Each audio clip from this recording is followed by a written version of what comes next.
climat irrespirable, hein, Christophe Barbier. Comment en sortir? Le président de la République a-t-il des mesures sous le coude? Très peu.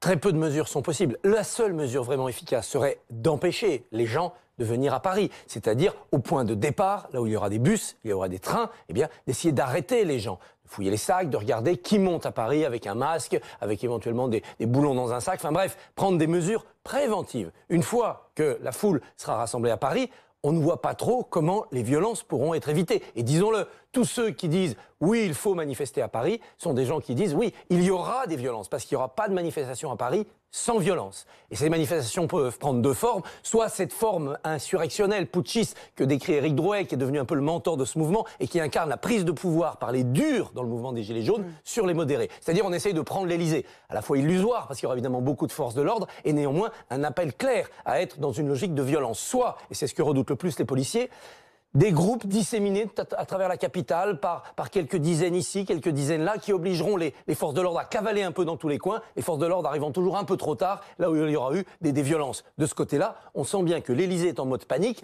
et on n'a pas l'impression, du côté du ministère de l'Intérieur, qu'on a un dispositif de riposte clair. Alors peut-être que les forces de l'ordre cachent leur jeu, que le ministère de l'Intérieur a une stratégie secrète, mais quand on voit l'Élysée, à la fois sur les annonces de suppression de taxes, se mettre en mode panique et là, se mettre en mode dramatique, il y a de quoi vraiment s'inquiéter.